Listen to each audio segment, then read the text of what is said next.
क्या आप एक लॉ स्टूडेंट हैं और परेशान हैं अपने कैरियर को लेकर के? तो आज के इस वीडियो में हम कुछ बेहतरीन कैरियर ऑप्शंस की बात करेंगे जो एक लॉ ग्रेजुएट ऑप्ट कर सकता है। तो जब हम लॉ या लीगल स्टडीज़ की बात करते हैं तो हमें ऐसा लगता है कि काफ़ी लिमिटेड ऑप्शंस हैं जो कि majority of the time judiciary के अराउंड रिवॉल्व करते हैं। तो अगर आप ये सोच रहे हैं कि इस वीडियो में मैं जुडिशियल एग्ज़ाम्स और जुडिशरी से रिलेटेड डिफरेंट एग्ज़ाम्स को बताने वाली हूँ आपके कैरियर के लिए, तो ऐसा बिल्कुल नहीं है। हम कुछ अलग ऑप्शंस की बात करेंगे जो शायद आप उनमें इंटरेस्टेड हों। तो अगर आप इंटरेस्टेड हैं तो कीप ऑन वॉचिंग। सबसे पहला और सबसे कॉमन ऑप्शन है लिटिगेशन का। इसमें क्वालिफ़िकेशन क्या चाहिए?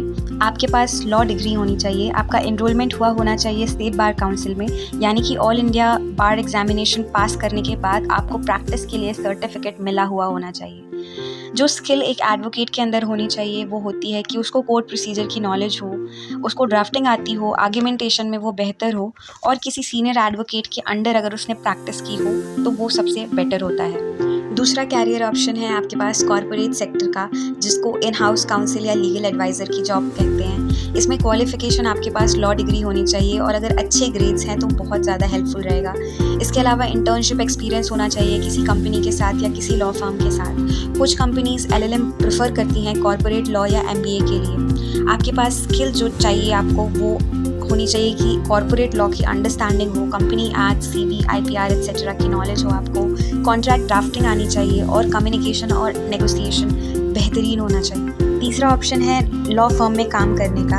आपके पास लॉ डिग्री होनी चाहिए किसी रिकॉग्नाइज्ड रेप्यूटेड कॉलेज से। दूसरा, strong internship top tier firms के साथ होना चाहिए। कुछ फर्म्स LLM भी प्रेफर करती हैं तो उस हिसाब से आपके पास क्वालिफ़िकेशन होनी चाहिए।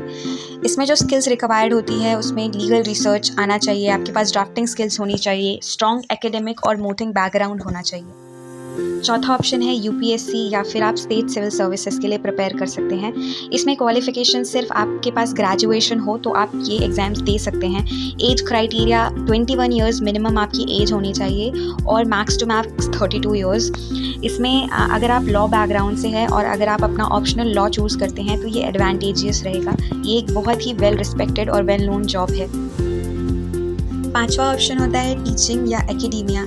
इसमें क्वालिफ़िकेशन आपके पास ग्रेजुएशन आपने किया हुआ होना चाहिए लॉ में और उसके बाद LLM आपके पास होना चाहिए, LLM की डिग्री। UGC नेट क्वालिफाई करना ज़रूरी है और PhD अगर आपके पास है तो आप किसी भी यूनिवर्सिटी में एज अ प्रोफेसर या लेक्चरर की तरह काम कर सकते हैं। ये एक बहुत ही स्टेबल जॉब होती है और वेल रिस्पेक्टेड भी। छठवां ऑप्शन है लीगल जर्नलिज्म का।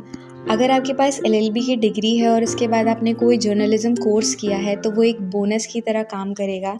आपके पास इंटर्नशिप एक्सपीरियंस होना चाहिए किसी मीडिया हाउस या लीगल जर्नल के साथ। जो स्किल्स रिक्वायर्ड होती हैं लीगल जर्नलिज्म करने के लिए वो है राइटिंग और एडिटिंग स्किल होनी चाहिए आपके पास, मीडिया एथिक्स के बारे में पता होना चाहिए और कम्युनिकेशन स्किल्स अच्छी होनी चाहिए। सातवां ऑप्शन है पब्लिक सेक्टर जॉब्स का। PSUs में काम कर सकते हैं आप, जैसे ONGC, सेल, बेल। ये रिक्रूट करते हैं लॉ ऑफिसर्स को और वैकेंसीज आती रहती हैं तो आप उसको देख सकते हैं। इसमें अगर आपने CLAT PG क्वालिफाई किया है तो आप डायरेक्टली रिक्रूट भी हो सकते हैं और कुछ अपना खुद का एग्ज़ाम और इंटरव्यूज़ कंडक्ट कराते हैं तो वो पास करके भी आप पब्लिक सेक्टर में जा सकते हैं। That is it for this video. Hopefully you liked the video. आए दिन न्यूज़पेपर और न्यूज़ ऐप्स में वैकेंसीज़ आती रहती हैं तो कुछ नया एक्सप्लोर करने से ना घबराएं। वो जॉब शायद आपकी फील्ड से डायरेक्टली रिलेटेड ना हो पर शायद वो आपको एक नया पर्पस और पर्सपेक्टिव देंगी लाइफ को लेकर के। तो never be afraid to try something new. With my best wishes, thank you all for watching.